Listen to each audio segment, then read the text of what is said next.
আসসালামু আলাইকুম রহমতুল্লাহি ওবরকাতুহু। সম্মানিত দর্শক, বিএনপির যারা এমপি হবেন ত্রয়োদশ জাতীয় সংসদ নির্বাচনে, তাদের তালিকা প্রকাশ করা হয়েছে। সঙ্গত কারণেই বিএনপির যারা নেতাকর্মী, তাদের একটা বিরাট অংশ আনন্দে উদ্বেলিত। তাদের খুশির সীমা পরিসীমা নেই। আর যারা মনোনয়ন পাননি, তাদের লোকজন সব মিলিয়ে ধরেন সাকল্যে হাজার খানিক লোক, কেউ মনোকষ্টের মধ্যে আছেন, কেউ মুখ ভার করে আছেন, অথবা যারা মনোনয়ন পাননি তারা হয়তো ভাবছেন যে কি হলো এই দলটি করে, শেষ হয়ে যাক, নির্বাচন যেন না হয়, ইত্যাদি ইত্যাদি নানা রকম এরকম যারা বঞ্চিত এবং শোষিত তারা সবসময় এই ধরনের কথাবার্তা বলে থাকেন। কিন্তু বাস্তবতা হলো যে এই 237টি অর্থাৎ 237 237টি আসনে যে প্রার্থীতা ঘোষণা করা হয়েছে তার মধ্যে একটি বাতিল করা হয়েছে, আর একটি সম্ভবত বাতিল হয়ে যাবে, এই দুটো। আর যে 63টি আসনে ঘোষণা করা হয়নি সেখানে হয়তো ঘোষণা করা হবে। এর ফলে বিএনপির মধ্যে এখন যে একটা হোমোজেনিয়াসনেস তৈরি হয়েছে, দেশ নিয়ে, প্রতিদ্বন্দ্বী নিয়ে, অন্য রাজনৈতিক দল নিয়ে কোনো কিছু নিয়ে চিন্তা ভাবনা করার সময় তাদের নেই। যারা ঘোষণা করেছেন তারা মনে করছেন যে ইতিহাসের একটা অন্যতম গুরুত্বপূর্ণ কাজ তারা করে ফেলেছেন। দ্বিতীয়ত, বিএনপির যারা প্রতিপক্ষ এই মুহূর্তে বাংলাদেশে আছেন, জামাত এবং অন্যান্য যে সকল দল, তারা আপাতত একেবারে অনেকটা নিশ্চুপ হয়ে গেছেন। এর কারণ হলো যে এখানে সুনামিটা এত বড়, ঘূর্ণিঝড়টা এত বড়, ওটাকে সামাল দেওয়ার মতো অবস্থা বাংলাদেশের কোনো রাজনৈতিক দলের নেই, কেবলমাত্র আওয়ামী লীগ ছাড়া। আর বাংলাদেশে যারা আওয়ামী লীগের নেতাকর্মী রয়েছেন তারা এখন যাকে বলা হয় অনেকটা বাস্তবতা বলি, মানে তারা এখন বিএনপির যারা লোকজন রয়েছে তাদেরকে রিকোয়েস্ট করছে তোমরা স্বতন্ত্র দাঁড়াও, যারা নমিনেশন পায়নি। আওয়ামী লীগের লোকজন বলছে আমরা ভোট দেব। এর কারণ হলো নির্বাচন কিন্তু একটা রোগের মতো।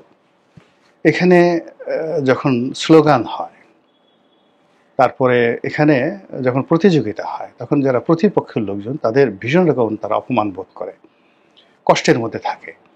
তো বিএনপির লোকজন মিছিল করবে, মিটিং করবে, তার সমপর্যায়ের একটা মিটিং জামাতের লোক করতে না পারলে তাদের রাজনীতি থাকে না। আবার ওদিকে ঘরের মধ্যে যে সকল আওয়ামী লীগের লোকজন রয়েছে তারা বিএনপির প্রার্থীর বিরুদ্ধে মিছিল করতে হবে এবং যে কোনো একটা কলাগাছ দাঁড় করিয়ে হলেও তাদেরকে নির্বাচনে আনার জন্য আওয়ামী লীগের যারা তৃণমূল পর্যায়ে নেতাকর্মী রয়েছেন তারা রীতিমতো পাগলামো করছেন। ফলে স্বতন্ত্র প্রার্থীর ছড়াছড়ি শুরু হয়ে গেছে। বিএনপির অনেক লোক, আওয়ামী লীগের অনেক লোক, ব্যবসায়ী যারা নিরপেক্ষ, মানে তাদের পেছনে বিএনপির বিক্ষুব্ধ লোক, তারপরে আওয়ামী লীগের যারা ভোটার তারা, এমনকি অন্যান্য ছোট ছোট রাজনৈতিক দলের যারা নেতাকর্মী তারা ভালো প্রার্থীর পেছনে রীতিমতো লাইন দিয়েছে এবং পাগল বানিয়ে ফেলছে। ফলে গ্রামে গঞ্জে নির্বাচনের একটা জোয়ার শুরু হয়ে গেছে। তো এই যে একটা জোয়ার, সেই জোয়ারের ফলে যে রাজনীতির মেরুকরণ তৈরি হয়েছে, এই জোয়ারের ফলে যে রাজনীতির সমীকরণ তৈরি হয়েছে, এতে করে বিএনপি ইতিহাসের সবচেয়ে মারাত্মক ঝুঁকির মধ্যে পড়ে গেছে। বিএনপির কেন্দ্রীয় কমান্ড আর শেখ হাসিনা গত 14 মাসের মধ্যে সবচেয়ে সুখময় যে সময়, এই সময়টি বিএনপির এই প্রার্থী ঘোষণার পর তারা সেটা পেয়ে গেছে। এর ফলে শেখ হাসিনা, তিনি নিজে, তার দল এবং তার যারা লোকজন রয়েছেন এখন প্রবাসে তারা, এবং একই সঙ্গে তাকে যারা মদত দিচ্ছেন দিল্লির পররাষ্ট্র মন্ত্রণালয়, প্রতিরক্ষা মন্ত্রণালয় এবং বিশেষত অজিত দোভাল, এই টেবিলগুলো ভীষণ রকম যাকে বলা হয় ব্যস্ত সময় পার করছে। ভারতীয় পত্রপত্রিকায় নানা রকম যাকে বলা হয় উস্কানি দেওয়া শুরু হয়েছে। আপনারা ইতিমধ্যে শুনেছেন যে আমাদের দিনাজপুরের ওই অঞ্চলে যে শিলিগুড়ি চিকেন নেক রয়েছে, সেই শিলিগুড়ি চিকেন নেক নিয়ে ভারতীয় পত্রপত্রিকা, ভারতীয় ইউটিউবার যারা রয়েছে, কন্টেন্ট ক্রিয়েটর, তারা কী ধরনের উস্কানিমূলক কন্টেন্ট তৈরি করেছেন। অন্যদিকে যে সকল আওয়ামী লীগের লোকজন দেশের বাইরে থেকে কন্টেন্ট তৈরি করছেন, তারাও শিলিগুড়ি নেক নিয়ে বা চিকেন নেক নিয়ে যে সকল বক্তব্য দিচ্ছেন, যে সকল যুদ্ধের দামামা বাজাচ্ছেন, ওটা আসলে বাংলাদেশে বসে আমরা এগুলো বলতে পারবো না, আর সম্ভব নয়। তো এনিওয়ে, আমি যেটা গুরুত্ব বোঝানোর জন্য যে এটাকে একটা মোক্ষম সময় হিসেবে বেছে নিয়েছে দিল্লি, অজিত দোভাল, আওয়ামী লীগের যারা লোকজন আছে, সেটা হলো গন্ডগোল লাগানোর জন্য, কমপ্লেক্স তৈরি করার জন্য, জটিলতা তৈরি করার জন্য, এবং যাকে বলা হয় বিএনপিকে রাজনৈতিকভাবে শেষ করে দেওয়ার জন্য। তো সেটা কিভাবে এবং কেনই বা শেখ হাসিনা এই সময়টাতে উল্লাস প্রকাশ করছেন এবং হাসি দিচ্ছেন? প্রথম কারণ হলো, গত এই 14 মাসের মধ্যে এই প্রথমবার বিএনপিকে আওয়ামী লীগ মনে করছে যে তারা বেহেশত এবং দোজখের মাঝামাঝি জায়গাতে দাঁড়িয়েছেন, পোলসুরাতে দাঁড়িয়েছেন। এবং বিএনপি এখন যে জায়গাতে গেছে তাকে বাসলে গাজী, মরলে শহীদ, ঠিক না ঠিক এটাকে না বলে যদি তারা সফল হয় তাহলে একদম পরিপূর্ণভাবে সফল, আর যদি ব্যর্থ হয় বাংলাদেশের রাজনীতিতে বহুদিন ধরে তাদেরকে দুর্ভোগ এবং দুর্দশা পোহাতে হবে, এবং তাদের নাম ইতিহাসে কিভাবে মুছে যাবে বা কিভাবে টিকে থাকবে, এটা প্রশ্ন সাপেক্ষ বিষয়। কারণটা কি? কারণটা হলো, গত সেই 2006 থেকে আজ অবধি বিএনপি শুধু ক্ষয়িষ্ণু বা ক্ষয়িষ্ণুতার দিকে এগোতে তাদের চিন্তা, চেতনা, কর্ম, প্রশাসনিক ক্ষমতা, দক্ষতা, সাংগঠনিক ক্ষমতা, দক্ষতা, সিদ্ধান্ত নেওয়ার ক্ষমতা সবগুলো মারাত্মকভাবে কমেছে। এবং আওয়ামী লীগের জুলুম এবং অত্যাচারে তাদের যে মেরুদণ্ড, সেই মেরুদণ্ড ভার বহন ক্ষমতা মাত্র 25% আছে, আর 75% কিন্তু 111 এবং শেখ হাসিনার জমানা শেষ করে দিয়েছে। তো এই যে only 25% capability to run a country, to run a government, to run a যাকে বলা হয় পলিটিক্যাল পার্টি, এটা সম্ভব নয়। 25% যোগ্যতা দিয়ে 100% নয়, 300% লোড এখন বিএনপিকে সামলাতে হচ্ছে। ভারত, আমেরিকা, চীন, বিশ্বের সুপার পাওয়ারগুলো, তারপরে বাংলাদেশের অর্থনৈতিক সমস্যা, তার সঙ্গে সঙ্গে বর্তমান রাজনৈতিক চাপ, সব মিলিয়ে যদি আপনি দেখেন তাহলে অতীতের যে কোনো সময়ের চাইতে অন্তত 300 টাইমস যে চাপ, এই চাপ এবং তাপ বিএনপিকে বহন করতে হচ্ছে। কিন্তু বিএনপির এটা বহন করার ক্ষমতা অতীতের যে কোনো সময়ের চাইতে মাত্র 1/4 আছে, এর বাইরে নেই। ফলে কি হলো, গত 14টি মাসে তাদের যে ভুল হয়েছে, ভ্রান্তি হয়েছে, বা তাদের যে দুর্ভোগ হয়েছে, দুর্দশা হয়েছে, দুর্নাম হয়েছে, বদনাম হয়েছে, এ সব কিছু তারা মিনিমাইজ করার চেষ্টা করেছে নেগোসিয়েশনের মাধ্যমে। তারা জামাতের সঙ্গে নেগোসিয়েশন করেছে, এনসিপির সঙ্গে নেগোসিয়েশন করেছে, ডক্টর মোহাম্মদ ইউনূসের সঙ্গে নেগোসিয়েশন করেছে। কিন্তু যেই মুহূর্তে তারা প্রার্থিতা ঘোষণা করেছে, সঙ্গে সঙ্গে তারা সিঙ্গেল হয়ে গেছে, সিঙ্গুলার নাম্বার হয়ে গেছে। এখন এই মাঠে বিএনপি ছাড়া যারা আছে সবাই বিএনপির প্রতিদ্বন্দ্বী অথবা বিএনপির শত্রু। কেউ বিএনপির বন্ধু এই মুহূর্তে রাজনৈতিক অঙ্গনে নেই। এর ফলে কি হলো, শেখ হাসিনা, অজিত দোভাল তারা খেলতে পারবে বিএনপির এগেনস্টে। তারা এখন ইচ্ছা করে জামাতের সঙ্গে বন্ধুত্ব করতে পারবে, গোপনে বা প্রকাশ্যে। তারা ইচ্ছা করলে এখন ডক্টর মোহাম্মদ ইউনূসের সঙ্গে সম্পর্ক করতে পারবে, গোপনে অথবা প্রকাশ্যে, ভারতের মাধ্যমে অথবা তারা নিজেরা সরাসরি। তারা এখন ইচ্ছা করলে বিএনপির বিদ্রোহী প্রার্থীদেরকে নিয়ে খেলতে পারবে, বিনিয়োগ করতে পারবে। বিভিন্ন জায়গাতে বিএনপি যারা প্রার্থী হয়েছে সেই প্রার্থীর বিরুদ্ধে তারা বিদ্রোহ করাতে পারবে, বিপ্লব করাতে পারবে, মিছিল করাতে পারবে, মিটিং করাতে পারবে এবং প্রার্থীর জীবন তছনছ করে দিতে পারবে। অনেক জায়গাতে দেখুন যে বিএনপির প্রার্থীদের বিরুদ্ধে যে মিছিল হচ্ছে, এখানে দেখবেন যে মদদ দিচ্ছে বিএনপির লোকজন, যতটা দিচ্ছে তার চেয়ে বেশি মদদ দিচ্ছে আওয়ামী লীগের লোকজন। ফলে প্রতিটি নির্বাচনী এলাকা রীতিমতো এক একটা মৃত্যুকূপে পরিণত হয়েছে। আমি যেহেতু নির্বাচন করেছি, আমার একটা নির্বাচনী এলাকা আছে, ফলে এই জিনিসটি প্র্যাকটিক্যালি বাস্তবে কতটা ভয়ঙ্কর হয়ে পড়েছে এটা আমি ঢাকাতে বসে টের পাচ্ছি, প্রতিটা মুহূর্তে টের পাচ্ছি। ফোন ধরতে ধরতে মানে মানে জান বের হয়ে যাচ্ছে, এবং ফোনে এখন কথা বলছি না, বেশিরভাগ 90% ফোন বলতে গেলে এখন অ্যাভয়েড করছি। তো কাজেই প্রতিটি 300টি আসনে এখানে বিএনপির জন্য একটা 300টি মরণ ফাঁদ, 300টি মৃত্যুকূপ, 300টি ট্রায়াঙ্গেল তৈরি হয়ে গেছে, বারমুদার ট্রায়াঙ্গেলের মতো। আর এখানে বিভিন্ন অ্যাঙ্গেলে 300টি অ্যাঙ্গেলে খেলার সুযোগ এসে গেছে শেখ হাসিনার, এবং তিনি এই কাজে খুব অভ্যস্ত।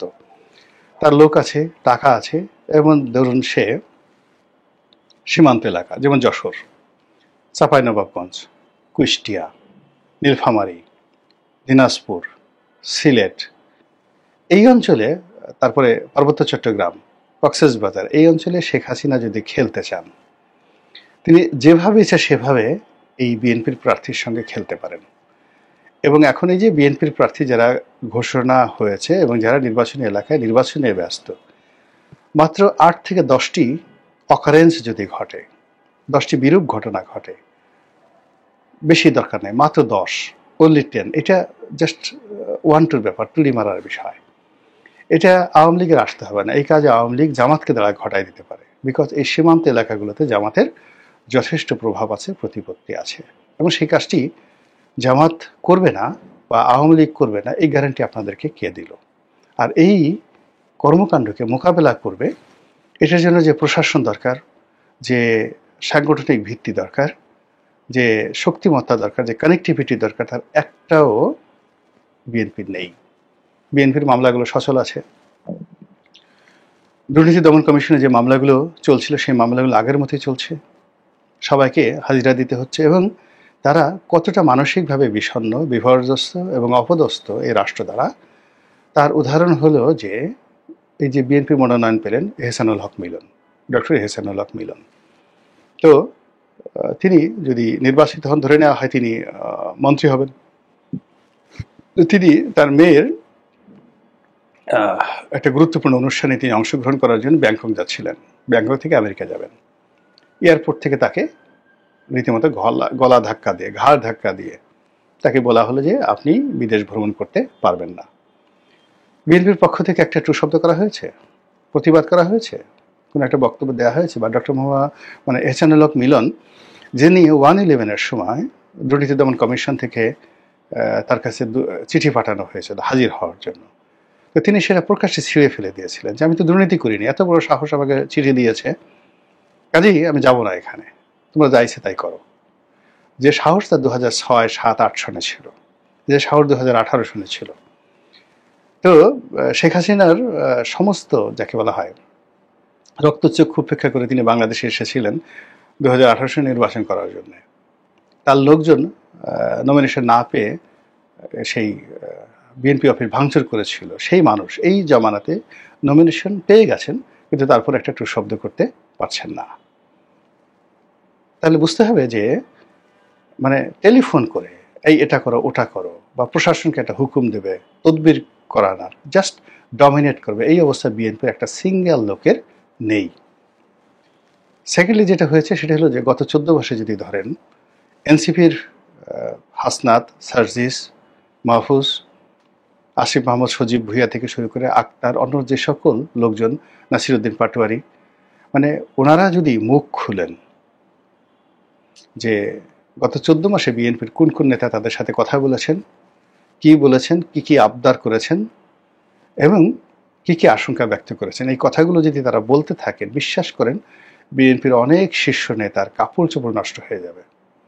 একটা ব্যবসার জন্য, একটা টেন্ডারের জন্য, একটি তদবিরের জন্য, কিংবা আরো অনেক কিছুর জন্য এই যুবকদের পিছনে কোন কোন নেতা কত তারিখে এনসিপি অফিসে গেছেন, কত তারিখে ফোন করেছেন, কত তারিখে মন্ত্রণালয়ে গেছেন, কত তারিখে মন্ত্রীর দপ্তরে ফোন করেছেন, এই জিনিসগুলো যদি প্রকাশ করা হয়, আপনি বুঝতে পারবেন যে বিএনপির যে 75% ব্যাকবোন নেই, 25% ব্যাকবোন নিয়ে তারা এত বড় তাপ তারা সহ্য করছেন, এটা ওই এনসিপির কথা শুনলে আপনি বুঝতে পারবেন।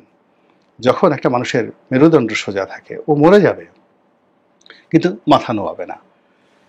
সন্তানের বয়সে এনসিপির যারা লোকজনরা আছে, তাদের কাছে যাওয়া, কথাবার্তা বলা, ইট মিনস আপনার মেরুদণ্ড শেষ। আপনি যখন একবার মামুনুল হকের সঙ্গে বৈঠক করার চেষ্টা করছেন, তাকে দলে আনার চেষ্টা করছেন, মনোনয়ন দেওয়ার চেষ্টা করছেন, আবার মামুনুল হক আপনাদেরকে বাদ দিয়ে আবার যখন জামাতের সঙ্গে এক টেবিলে বসছে, আপনি বুঝতে হবে যে আপনার মেরুদণ্ড শেষ। আপনার যখন অন্যান্য ছোট ছোট, আমি কারো নাম বললাম না, এই কারণ হলো যে এ সকল দলের যে সকল কর্তা ব্যক্তি সবাই আমার খুব আপনজন, স্নেহভাজন, তো অনেকে শ্রদ্ধাভাজন। তো বিএনপির মতো একটা দল যখন এদের পিছনে ঘুরছে, নমিনেশন নিয়ে তাদের বাড়ি বাড়ি যাচ্ছে, দলের সবচেয়ে বড় বড় নেতাদেরকে পাঠাচ্ছে এ সকল ছোট ছোট দলের নেতাদেরকে তুষ্ট রাখার জন্য, তাদেরকে নিজেদের পক্ষে রাখার জন্য, তখনই বুঝতে হবে যে মেরুদণ্ড গেছে, মেরুদণ্ড আর নেই। তো এই যে একটা অবস্থা তৈরি হয়েছে একটা দলের, সেই দল এখন যে প্রার্থী ঘোষণা করলো, সেই প্রার্থী ঘোষণা করে পুরো রাজনীতির অঙ্গনে একা হয়ে গেছে। আর সবাইকে তাদের প্রতিদ্বন্দ্বী রূপে, তাদের প্রতিপক্ষ রূপে তারা যেভাবে ঠেলে দিয়েছে, এটা সামাল দেওয়ার মতো অবস্থা এখন বিএনপির নাই। আর তাদের প্রতিপক্ষ এই দেশের দুর্বল শাসন ব্যবস্থা, দুর্বল অর্থনীতি এবং সবকিছু যেখানে টলটলায়মান, কোনোটাই এখানে বিশ্বাসযোগ্য নয়। কোনো কথাকে আপনি বিশ্বাস করতে পারছেন না, আর কোনো কথা আপনি যাকে বলা হয় অবহেলা করতে পারছেন না। এখানে কেউ যদি এসে বলে ওয়াকার সাহেব এই কথা বলেছে, ক্যান্টনমেন্টে এটা হয়েছে, আপনাকে বিশ্বাস করতে হবে, মিথ্যা হলে বিশ্বাস করতে হবে। কেউ যদি বলে ওই যে শিলিগুড়ি নেকে, তারপরে যে আসামে, ত্রিপুরাতে, কলকাতাতে এই এই জিনিস হচ্ছে, বিশ্বাস করতে হবে। এর কারণ হলো আপনি এখন কুলহারা মানে রমণী, এরকম একটা অবস্থা হয়ে যায়। কুলহারা কলঙ্কিনীর মতো অবস্থা হয়ে গেছে। পুরো বাংলাদেশ এখন অভিভাবকবিহীন। কেউ কোনো দায়িত্ব নিতে চাচ্ছে না। আপনি চিন্তা করেন, যেখানে বিজিএমই এর সভাপতি, গার্মেন্টস ম্যানুফ্যাকচারার অ্যাসোসিয়েশনের সভাপতি, ধরে নেওয়া হয় যে এই পদটি যে কোনো মন্ত্রীর চাইতেও শক্তিশালী। এর কারণ হলো বিজিএম এর অনুষ্ঠানে যাওয়ার জন্য সবসময় প্রধানমন্ত্রী এবং বিরোধী দলীয় নেত্রী, মানে তাদের অনুষ্ঠান যখন শুরু হতো বছরে, এক্সপো, ওটা উদ্বোধন করতেন প্রধানমন্ত্রী, আর সমাপ্তির যে অনুষ্ঠান সেটা বিরোধী দলীয় নেত্রী। এক অনুষ্ঠানে শেখ হাসিনা যেতেন, আর এক অনুষ্ঠানে খালেদা যেতেন। তো সেই বিজিএমই এর সভাপতি নেতাদেরকে কনভিন্স করার জন্য আওয়ামী লীগ, বিএনপি সেই 1991 থেকে এই পর্যন্ত তাদেরকে যেইভাবে পাইকারি হারে মনোনয়ন দিয়েছেন, সাবেক সভাপতি, বর্তমান সভাপতি, মানে ব্যবসায়ীদের ডমিনেশনে যে রাজনীতি বাংলাদেশে চলে আসছে, সেই গত 35 বছর ধরে এই প্রথম রাজনীতি এতটা টলটলায়মান যে বিজিএম এর নেতারা শত চেষ্টা করেও প্রধান উপদেষ্টা যাকে বলা হয় ডক্টর মোহাম্মদ ইউনূসের সঙ্গে দেখা করতে পারছেন না, অন্যান্য ব্যবসায়ী নেতারা পারছেন না। আর যখন স্বাভাবিক অবস্থায় থাকে তখন ব্যবসায়ী নেতাদের পিছনে রাষ্ট্র ঘুরতে থাকে। তাহলে রাষ্ট্র এখন যারা পরিচালনা করছেন তারা এটাকে কুল্লু খালাসের পর্যায়ে পৌঁছে দিয়েছেন, যে রাষ্ট্রের কে ব্যাংকার, কে ব্যবসায়ী, কে দেশে রেভিনিউ দেয়, কে তাদের বেতন ভাতা যোগাচ্ছে, এটি নিয়ে তাদের মাথা ব্যথা নেই। আর অন্যদিকে যারা ব্যবসায়ী নেতৃবৃন্দ, তাদের যে ইগো ছিল, সেই ইগোটা এখন এমন পর্যায়ে দেয়ালে পিঠ থেকে গেছে, এখন তারা বলতে গেলে ভিক্ষুকের মতো গিয়ে যমুনাতে গিয়ে তারা সাক্ষাৎ প্রার্থনা করছে। ইট মিনস এভরিথিং কাঁপছে, টলটলায়মান করে কাঁপছে। সেই কম্পনের মধ্যে যখন সবকিছু অনিশ্চিত, কোনো কিছুতে বিশ্বাস স্থাপন করা যাচ্ছে না, আস্থা স্থাপন করা যাচ্ছে না, ঠিক সেই সময়টাতে বিএনপি সদল বলে একেবারে, ধরুন একটা লোক আইসিইউতে থাকে, লাইফ সাপোর্টে আছে, সেখান থেকে যদি সে লাভ দিয়ে উঠে বলে তলোয়ার আনো, আমি এখন আলেকজান্ডারের সাথে যুদ্ধ করব, তখন ওখানে যে একটা ভয়ঙ্কর অবস্থা তৈরি হয়ে যায়। ঠিক এখন রাজনীতির ময়দানে যে টলটলায়মান অবস্থা, সেখানে হঠাৎ করে নির্বাচনের যে আমেজ এবং বিএনপির এই যে 237 জন প্রার্থীর সেই নির্বাচনী আবেগ, উচ্ছ্বাস সব মিলিয়ে যে উত্তাপ তৈরি হয়েছে, এটা ধারণ করার মতো অবস্থা দেশের রাজনীতির নেই, প্রশাসনের নেই, অর্থনীতির নেই। আর যেহেতু নেই, ফলে কি হচ্ছে, এটা যে পরিবেশ নষ্ট করছে, আর সেই নষ্ট পরিবেশে প্রতিপক্ষ সুযোগ নেবে, আনন্দ অনুভব করবে, উল্লাস অনুভব করবে, এটাই স্বাভাবিক। মহান আল্লাহ আমাদের সবাইকে হেদায়েত দান করুন এবং হেফাজত করুন। আসসালামু আলাইকুম ওয়া রাহমাতুল্লাহি ওয়া বারাকাতুহু।